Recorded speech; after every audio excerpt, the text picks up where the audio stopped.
Fala galera, aqui é o professor Thiago Henrique. Eu tô aqui direto dos estúdios da Universidade Aberta Leonel Brizola para falar um pouco sobre literatura com vocês. Tranquilo? Se tá tudo bem comigo, se tá tudo bem contigo, então vem fazer parte dessa nova história. Hoje a gente vai falar sobre a extrapolação sentimental no ultrarromantismo. Bonito esse título. Ele traz um lirismo, um sentimento, o coração bate mais forte, mas a gente tem que desmistificar algumas questões sobre o romantismo no Brasil. O que já aconteceu nesse momento? Nós já passamos da primeira geração. Então o que a gente precisa lembrar? A segunda geração do romantismo ela é chamada de geração ultrarromântica ou ultrarromantismo. Se é a segunda geração, nós já passamos por uma primeira. Então, o intervalo histórico em que nós estamos compreende de 1853 a 1869. Antes disso, nós tivemos a primeira geração do romantismo, que é conhecida como geração indianista, o indianismo. E é onde a gente tem a nossa primeira quebra de expectativa. Pensa comigo, introduzimos uma nova estética, um novo movimento literário no Brasil, e o nome dele é romantismo. Qual que é a primeira coisa que a gente pensa? Vamos tratar de romances. Vamos tratar de amor. Vamos construir histórias em que o eu lírico deseja a sua amada ardentemente e esse amor é o cerne do poema, ele é o centro do poema. Qual que é a primeira coisa que nos é apresentada? O indianismo. Por quê? Porque uma estética chamada de romantismo vem ser introduzida por um movimento indianista. O que isso tem a ver? Aprendemos, portanto, que esse nome romantismo vem da romantização dos conceitos. Então o índio ele é romantizado, ele é idealizado naquele momento. Para construir a nossa identidade nacional, nós vamos então romantizar o índio, torná-lo mais próximo ao homem europeu, ao homem branco, para que a figura do Brasil, a figura brasileira, o indivíduo brasileiro que vive nas capitais, burguês, que compra, que lê, consiga se identificar com aquele índio.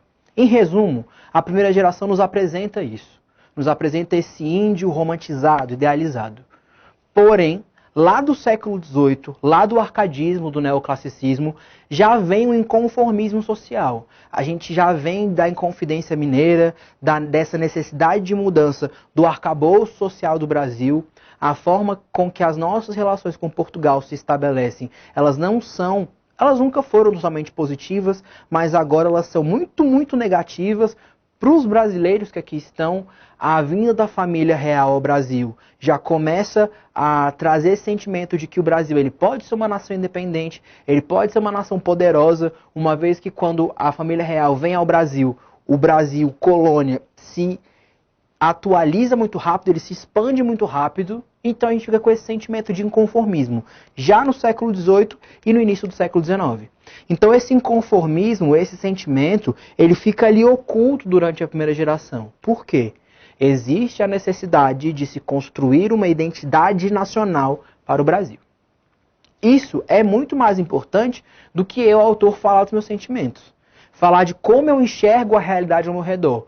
Que além das questões políticas, também tem as questões sociais. Onde eu tenho o capitalismo em ascensão e a estética e a proposta do capitalismo, a estética romântica vai enxergar o capitalismo como sendo o seguinte: eu tenho a massa rica e eu tenho a massa pobre. Para compreender isso daqui, a gente canta uma musiquinha de axé, onde o rico cada vez fica mais rico e o pobre cada vez fica mais pobre. E o motivo todo mundo já conhece, é que o de cima sobe e o de baixo desce. Isso vai traduzir a forma com que os românticos enxergavam a sociedade. Essa separação social, essa segregação, dava ao poeta romântico uma sensação de que algo estava errado, algo precisava ser diferente. Porém, os neoclassicistas já tinham se engajado socialmente, politicamente na poesia e não tinha dado resultado. Então, se a poesia não vai dar resultado para essa construção social inadequada, o que eu faço? Eu, poeta, escapo. Eu vivo num mundo poético que vai ser muito mais saudável para mim do que a sociedade de fato. Eu crio uma nova realidade na poesia em que eu esqueço os problemas e eu vivo da minha poesia. Tudo isso vem de onde? Tudo isso vem da geração ultrarromântica. Por isso que nós vamos chamá-la de ultrarromântica, porque é esse inconformismo exacerbado, extrapolado, mais forte. Lembra disso, ele estava oculto na primeira geração. Estar oculto não quer dizer que esse sentimento não existe. Ele existe e ninguém fala sobre ele. Quando um sentimento está oculto e ninguém fala sobre ele, o que é que ele faz? Ele cresce. Na segunda geração, esse sentimento explode, ultrarromântico. E também vai ser conhecido como a geração do mal do século. Nós temos a tuberculose como sendo uma doença bacteriana muito forte no século XIX. Ela era muito nova, muito recente, nós tínhamos muitas mortes. Existem estatísticas da Europa do século XIX em que a cada 4 mortes, 3 eram por tuberculose, dependendo da época do ano, dependendo do clima da região. Então, nós tínhamos esses problemas que aconteciam na sociedade e que vão garantir ao romantismo também uma forma de expressão. Se eu expectoro sangue numa crise de tuberculose, por exemplo, num acesso de tosse, quiçá eu esteja colocando para fora todo o meu sentimento também. O meu coração se desfaz nesse processo. Então as metáforas que os românticos encontravam para esse mal do século eram muito fortes. Elas eram muito propensas a essa extrapolação. Tudo isso vai ter relação nesse momento. Quais são os principais temas que nós temos no romantismo? Você vai falar na sua cabeça, amor. Não é. O primeiro tema que nós temos é a morte. Esse gosto pela morte, esse gosto pelos lugares taciturnos, esses ambientes obscuros, eles são muito fortes na segunda geração do romantismo. Porque eles não enxergam na realidade algo que possa ser modificado. Então, essa visão da morte como um instrumento de libertação, para eles vai ser muito forte. A visão da morte como uma forma de sair desse mundo, ela vai ser muito forte. Então, muito mais do que o amor, a morte, ela é muito mais comum aos românticos da segunda geração. O amor vai estar presente, vai como uma segunda possibilidade. Mas não é um amor alcançado, não é um romance vivido. É um amor não correspondido. É essa ideia de amor platônico. Se eu tenho um eu lírico, se eu tenho um poeta que não se envolve socialmente com problemas, logicamente ele também vai ser um poeta, ele vai ser um lírico que não se envolve com a sua amada. Ele não se envolve com o seu amor. Se ele não se envolve com o objeto amado, esse amor ele não vai ser conquistado. Esse poeta que não vive o amor na realidade, traz esse sentimento platônico para a sua poesia. Então a gente vai sempre perceber que existe uma idealização da figura feminina. A mulher ela está muito acima do que o homem no romantismo, na segunda geração principalmente, porque existe essa romantização, essa idealização. Enquanto na primeira geração eu tenho a idealização do índio, na segunda geração eu tenho uma profunda idealização da mulher. O homem eulírico, masculino, não consegue mais alcançá-la. Então, nós temos o eulírico que vive no tédio. O tédio também é uma temática da segunda geração, uma vez que se eu tenho um eulírico que não se envolve em questões sociais, não se envolve em questões afetivas, ele é um eulírico que ele está em isolamento. Ele não tem o que fazer. E esse tédio o mata aos poucos. A figura do tédio na poesia vai estar muito ligada à morte. E a morte vai tirar o eu lírico desse espaço de inanição, esse espaço onde ele não tem o que fazer. Então, o tédio, muitas vezes, vai estar associado à morte. Mas o eu lírico do romantismo, ele é um eu lírico insatisfeito. A insatisfação vai ser muito importante para essa construção, uma vez que, ainda que ele não se envolva em questões sociais, ele não está contente com elas. Então, essa insatisfação ela é um catalisador do sentimento romântico. Agora, o eu lírico, quando ele coloca esse sentimento na poesia, quando ele traz essa poesia para ser lida, ele espera que eu tenha uma mudança social? Não espera. Por isso que é uma arte completamente pessimista. O pessimismo romântico, ele vai ser sempre um elo condutor entre o eu lírico e o social. O eu lírico escreve o poema não para ser lido nas praças ou para ser publicado em grandes livros. Nós temos autores, inclusive, que têm essas publicações póstumas. Eles morrem e só depois vão ser conhecidos, porque eles escreviam para eles mesmos. Eles não acreditavam que aquela poesia ia chegar aos grandes espaços, ia modificar o pensamento das pessoas, ou que quando ele escreve sobre a sua amada vai ler o poema e vai amá-lo a partir disso. eles são pessimistas, tá? Então sempre, sempre, sempre pensem nisso. Eu não tenho engajamento social porque eu tenho uma arte completamente pessimista. Nós vamos buscar a raiz onde? Nós não estamos falando com Portugal, a gente está de briguinha. Lusofobia, aversão a Portugal. Vamos buscar a raiz onde? O Brasil ainda é uma nação cultural muito recente. Nós não temos um arcabouço literário muito profundo para ter heróis nacionais para buscar raízes e tudo mais. Não temos. Onde é que a gente vai buscar referência, então, para esse romantismo? Nesse momento, na segunda geração, a gente vai olhar para a Inglaterra, para o britânico George Gordon Byron, ou só Byron, ou Lord Byron. Ele é um poeta lá da Inglaterra, um poeta inglês, um poeta britânico, que vai trabalhar de uma maneira intensa esse sentimento pessimista da segunda geração do romantismo. Então a gente vai encontrar raiz nisso. O Byron vivia uma vida completamente boêmia. Então ele vivia, literalmente, de convidar os amigos para sua casa, abrir um vinho, servir vinho a todos e eles discutirem poesia e falarem sobre poesia e produzirem poesia naquele momento. Então essa vida boêmia, essa vida quase que marginal de viver à margem da sociedade, com prostitutas, com bêbados, era uma vida que a segunda geração levava. Um espaço que a segunda geração ama visitar são os cemitérios.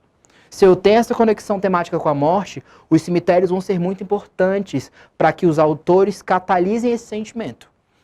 Existem lendas urbanas, inclusive, por aí, de que os autores se enterravam em terras de cemitério. Nada atestado, ninguém nunca tirou uma fotinha e mostrou.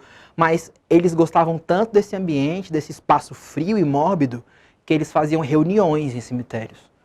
As suas convenções, elas aconteciam nos cemitérios.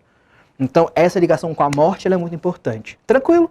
E aí, logicamente, essa inspiração de Lord Byron vai dar o nome também de geração byroniana para a nossa segunda geração. Vamos ver como é que isso acontece de concreto? Vem comigo. Nós temos aqui um poema de Álvares de Azevedo, que é o nosso maior nome da segunda geração. Se você ouviu segunda geração e quer compreender como acontece a poesia da segunda geração, quem é o cara que você tem que ir atrás? Álvares de Azevedo. E ele tem um poema chamado Se Eu Morresse Amanhã. Direto, a gente já chega na temática de morte. Está expresso no título. A gente não precisa se aprofundar na estética, a gente não precisa se aprofundar na temática das estrofes para entender que esse poema retrata a morte. Vamos entender como isso acontece. Se eu morresse amanhã, Álvares de Azevedo. Se eu morresse amanhã, viria ao menos fechar meus olhos minha triste irmã. Minha mãe de saudades morreria se eu morresse amanhã. Quanta alegria presinta em meu futuro, que a aurora de porvir e que manhã. Eu perdera chorando essas coroas se eu morresse amanhã. Que sol, que céu azul, que doce nalva acorda a natureza mais louçã. Não me batera tanto amor no peito se eu morresse amanhã. Mas essa dor da vida que devora a ânsia de glória, o dolorido afã. A dor no peito emudecera ao menos se eu morresse amanhã. Primeira coisa que você deve ter se perguntado é, Tiago, como é que eu tenho uma estética pessimista se bem aqui ó, eu tenho quanta glória presinto em meu futuro, que a aurora de porvir e que manhã. Então ele aparenta ser um eu lírico completamente feliz com aquilo que poderia vir. Então, ó, se o eu lírico morresse amanhã, o que ele perderia? Ele perderia a glória, ele perderia essa aurora, ele perderia chorando as coroas que ele ganharia. Então aqui ele está falando das conquistas que ele perde. Se ele morresse amanhã. E ele não parece um homem isolado, ele não parece um eu lírico isolado. Por quê? Se ele morre amanhã, ele vai morrer sozinho? Não, porque a irmã vem fechar os seus olhos e a sua mãe morreria de saudades. Ele é descontente com o espaço onde ele está? Não, porque ele fala, nossa, que sol, que céu azul, que doce nalva, acorda a natureza mais louçã, não me batera tanto amor no peito se eu morresse amanhã. Então, se ele morresse amanhã, ele não ia amar tanto. Cadê o pessimismo nisso? Onde que está? Se o pessimismo vai estar diretamente ligado à morte, se a gente acabou de falar que ele é esse elo condutor do pessimismo, da morte, onde que ele está? Justamente na última estrofe. Mas ele já começa com uma adversidade. Então tudo aquilo que ele construiu, tudo aquilo de bom que poderia acontecer, ele destrói na primeira palavra da última estrofe. Ou seja, tudo que ele vai falar aqui é contrário ao que veio antes. Mas essa dor da vida que devora a ânsia de glória. Ou seja, ele vive uma dor, ele vive um descontentamento que vai devorar, que vai aglutinar, que vai consumir essa vontade de glória, essa vontade de vitórias. Então essa vontade que ele teria de tudo isso que aconteceu, a dor que ele passa naquele momento no presente, vai devorá-la. Então, para o poeta, não interessa aquilo que há de vir, interessa o que ele vive naquele momento. E naquele momento ele vive o quê? Dor. Aí está o pessimismo dessa poesia. Todas as possibilidades futuras, elas vão ser mortas pela dor do presente. Então ele acha aquela dor tão mais forte, tão mais potente, que tudo aquilo que poderia vir não importa. A dor no peito emudecera ao menos se eu morresse amanhã. Então a dor morreria, a dor se calaria. Aquela dor que ele vive naquele momento estaria finalizada se ele morresse amanhã. Então o pessimismo na poesia, ele é muito mais sutil do que parece. A gente tem que saber encontrá-lo muitas vezes. Porque é esse eu lírico que pode vir a ter glórias. Nós não estamos falando de pessoas marginalizadas. Nós não estamos falando de poetas pobres. Eles são muito bem engajados socialmente, inclusive. Mas que esse pessimismo vai se construindo com algumas possibilidades. Então eles têm a possibilidade de ter dinheiro, de ter família, de ter poder, de ter esposas. Mas alguma dor atual os descompensa, os quebra. Tranquilo? Então a gente vai levar esse poema agora diretamente para as características da segunda geração. Então olha para cá. Quais são as características que nós temos? Primeira coisa, profundo subjetivismo. E o que profundo subjetivismo significa? Significa o seguinte: eu não estou falando de uma visão geral. Eu não estou falando de um sentimento geral.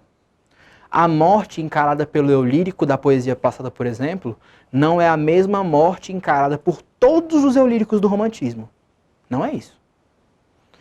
Cada eu lírico de cada poesia tem uma visão unilateral do sofrimento que ele tem, do amor que ele sente.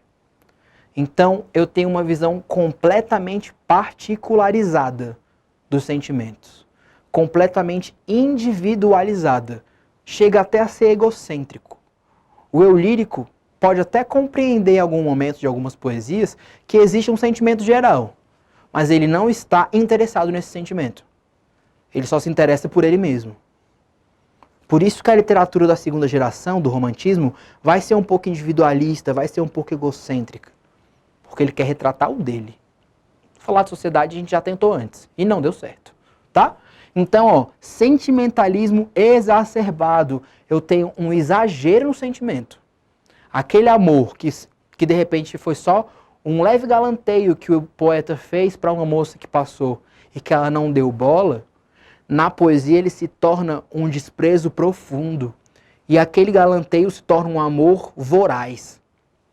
Tudo relacionado ao sentimento, na segunda geração do romantismo, vai ser exagerado, vai ser exacerbado. Memoriza esse vocábulo se você não o conhecia antes. Exacerbado, exagerado, ele é um vocábulo muito recorrente quando tratamos da segunda geração do romantismo, tá? O pessimismo e a melancolia, nós já falamos bastante sobre pessimismo, mas eu quero que vocês se atenham a essa palavrinha aqui, ó, melancolia. O que é melancolia? Se por algum acaso alguém te perguntar qual que é o principal sentimento do romantismo, sentimento, a gente vai falar que é a melancolia. A principal temática é a morte, e você vai concordar comigo que morte não é um sentimento. Ah, mas não seria o amor o principal sentimento? Não, porque o tratamento sobre a morte no romantismo é melancólico, e o tratamento sobre o amor no romantismo é melancólico. Então vem a pergunta, o que é melancolia? Como que eu consigo dissociar melancolia e tristeza? Seguinte, a tristeza eu tenho um problema, eu tento resolvê-lo e não consigo, estou triste. A melancolia, eu tenho um problema, eu não tento resolvê-lo, eu não me engajo socialmente, aí eu fico melancólico. Se o romantismo é uma estética sem envolvimento, ele não é triste, ele é melancólico. Temos o egocentrismo e o individualismo, que eu já falei um pouco acima, e nós chegamos num momento muito particular e muito importante, chamado de fuga da realidade e escapismo. Se eu não estou engajado na sociedade, eu não vou retratar essa realidade. Eu vou retratar um outro espaço, certo? Eu vou ser saudosista daquilo que eu já vivi, mas eu vou querer retratar um outro espaço. É muito difícil a gente conseguir tornar concreto essa questão do escapismo. Para isso, eu vou utilizar com vocês uma teoria de multiversos que já apareceu em filme, em série, que é a teoria do equilibrista e da pulga. É como se eu tivesse uma corda bamba e em cima dessa corda bamba eu tenho um equilibrista e eu tenho uma pulga. Ambos podem andar, a princípio, nas mesmas direções, para frente e para trás, certo? Aqui em cima, tanto o equilibrista como a pulga têm a mesma visão. Eles têm o mesmo objetivo. Só que o equilibrista, ele é a sociedade. A pulga, ela é o poeta. Por quê? Quando o poeta se cansa da realidade, ele transiciona para um outro ponto de vista. Então, da mesma forma que a pulga pode andar para frente e para trás, ela pode fazer a mesma coisa aqui embaixo. E o ponto de vista que ela tem da realidade não é o mesmo que a sociedade tem. Então, esse ponto de vista é um ponto de vista completamente idealizado e individualizado, que é o ambiente de sonho que a gente costuma chamar no romantismo, que é esse escapismo, que é essa fuga da realidade. Então, o que é a fuga da realidade no romantismo? É quando o poeta ele tem uma visão particular de um aspecto social, algo que somente diz respeito a ele. Tranquilo? Galera, a gente vai ficando por aqui. Tranquilo? Sucesso. Vem tranquilo que a aprovação já é sua.